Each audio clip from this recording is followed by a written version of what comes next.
အားလုံးပဲမင်္ဂလာပါအတန်းတို့နိုင်ငံရေးဗီဒီယိုစီစဉ်ကနေပြန်လည်ကြိုဆိုလိုက်ပါတယ်2000ခုနှစ်တုန်းကမလေးရှားမှာမြန်မာတွေကိုဦးတန်းရွှေကနိုင်ငံတော်စည်းနဲ့ပြန်ခေါ်ပေးခဲ့ပါတယ်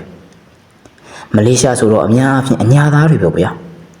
2003ခုနှစ်ကျွန်တော်မလေးသွားတဲ့နှစ်မှာလဲဦးတန်းရွှေကပြန်ခေါ်ခဲ့ပါသေးတယ်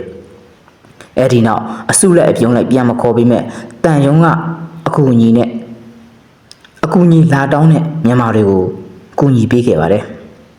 တန်ယုံထဲမှာကျွေးမွေးထားတဲ့အလုတ်ရှာပေးတယ်လေရင်လက်မှတ်ဖို့စူဆောင်းမိရင်တရားဝင်လမ်းကြောင်းကနေပြန်လွှတ်ပေးတယ်တရားဝင်မဟုတ်လို့ရေရှည်မထားရတရားဝင်မဟုတ်ရင်တော့ရေရှည်ထားလို့မရပါဘူးအဲ့ဒီလိုအချင်းချင်းကူညီပေးခဲ့ပြီးကမှ2012ခုနှစ်ရောက်တော့မလေးမှာစီးပွားရေးကျတာနဲ့တရားမဝင်တွေကိုဖမ်းပြန်ပါတယ်မိတာပေါ့မြန်မာတွေတပြုံကြီးအညာသားတွေအများစုပဲဒီတစ်ခါမှာတော့မနေနိုင်တဲ့တီတီကိုဆရာတော်ဘုရားကြီးပါပဲဆရာတော်ကြီးကဦးသိန်းစိန်ကိုအကျိုးကြောင့်ပြောပြပြီးကကြမှာတရားမဝင်မြန်မာတွေကိုသူ့ငွေနဲ့လေရင်စင်းလုံးငှားပြီးကမှအကုန်ပြန်ခေါ်လာတယ်အမှန်ဆိုရင်အခွန်မပေးရင်ဖမ်းကြရမှာအဲ့ဒီဥပဒေလည်းပြဋ္ဌာန်းထားပြီးသားတိုးတော့လဲလူကြီးလူကောင်းအများစုကဥဆောင်နေတဲ့အစိုးရဆိုတော့အောက်ခြေကဥပဒေဗန်းပြလုံမစားရပဲလုံမစားရဲကြပဲနဲ့မိမိနိုင်ငံသားတွေကိုအခမဲ့ပြန်ခေါ်ပေးခဲ့တယ်ကိုဒေတာကိုပြန်ကြဆိုပြီးကမှခရီးစရိတ်တော်မှထပ်ပေးလိုက်ပါသေးတယ်အဲ့ဒါကတီတူဆရာတော်ဘုရားကြီးရဲ့ငွေတွေနဲ့ကူညီခဲ့တဲ့ကျေးဇူးတွေပါပဲနောက်ပြီးတော့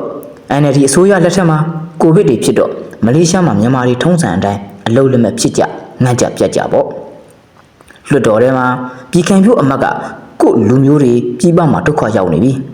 ပြန်ခေါ်ကြရအောင်မတန့်မတော်ပိုင်းတင်းမောတွေနဲ့ခေါ်ယူပေးပါမယ်လို့တန့်မတော်ကလည်းအကူညီဖို့အသင့်မဲဆိုပြီးကကျွန်မသဘောတူတင်သွင်းခဲ့ကြပါတယ်လူယုံမှာ NLD ခွေးမျိုးဆက်တွေကတော့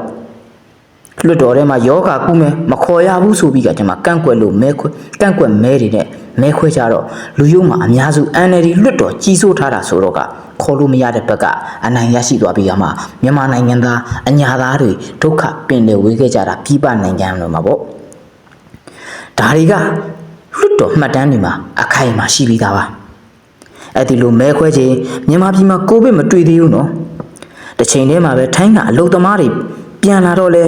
ယောဂကုဆက်မယ်ဆိုပြီးကမှ NLD ခွေးမျိုးဆက်တွေကပဲကန့်ကွက်တားမြစ်ခဲ့ကြတယ်ဒါနဲ့မနေနိုင်တဲ့လူတွေကတမရဦးမြင့်ကိုကုတ်ပြူသူတွေကြတော့ပိတ်ဆို့ထားပြီးကမှယောဂဇင်းမြစ်တိုင်းပြည်ကတရုတ်တွေဝင်နေတာကြတော့ဘာလို့မတားသလဲလို့မေးတော့ကြတော့မတားပြီမဲ့စောင့်ကြည့်နေပါတယ်ဆိုတဲ့ခွေးစကားဆန်ဆန်တမရကပြောတာအားလုံးမှတ်မိကြမယ်ထင်ပါတယ်ယနေ့လက်ရှိအချိန်ကမှလည်းမလေးရှားကမြန်မာတွေကိုဖမ်းနေတာထောင်နဲ့ချီရှိနေပြီပြန်ခေါ်ပေးဖို့မလေးရှားကတောင်းဆိုနေတဲ့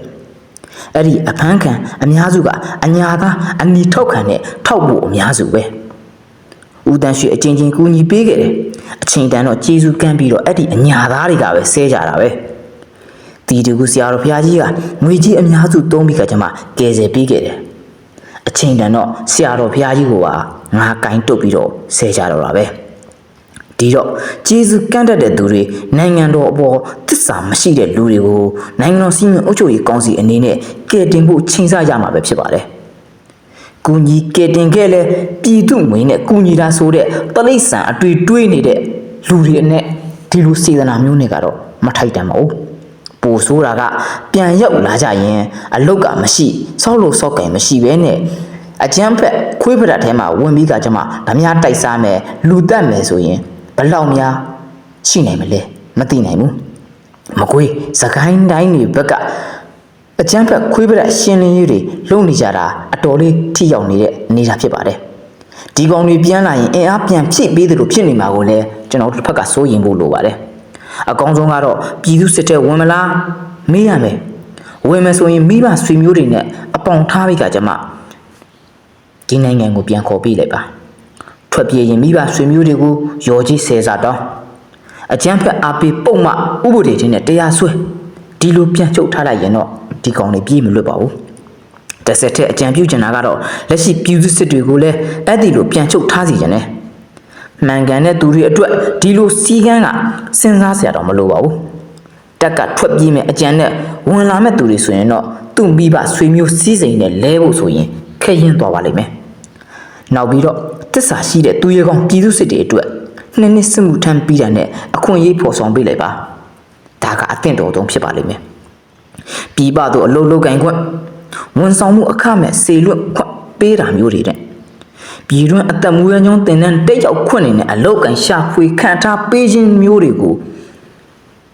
မလုံကြီးပေးထားပြီးကမှပြည်သူစစ်လူထွက်ကလေးများအတွက်အနာဂတ်ထွက်ပေါက်လာလေးတွေပေးကြမယ်ဆိုရင်တော့ဝမ်းသူ့နိုင်ကိုယ်နိုင် policy အဖြစ်ပြောင်းလဲသွားနိုင်ပါတယ်ဒါကတော့ကိုရွှေမျိုးမင်းရဲ့16ရက်3လ2025နေ့ဖော်ပြခဲ့တဲ့ post ကိုပြန်လည်ဖတ်ပြပေးခဲ့ခြင်းဖြစ်ပါတယ်အားလုံးပဲကျေးဇူးများတင်ပါတယ်နောက်ရက်ဒီမှာပြန်လည်ဆုံတွေ့ပါမယ်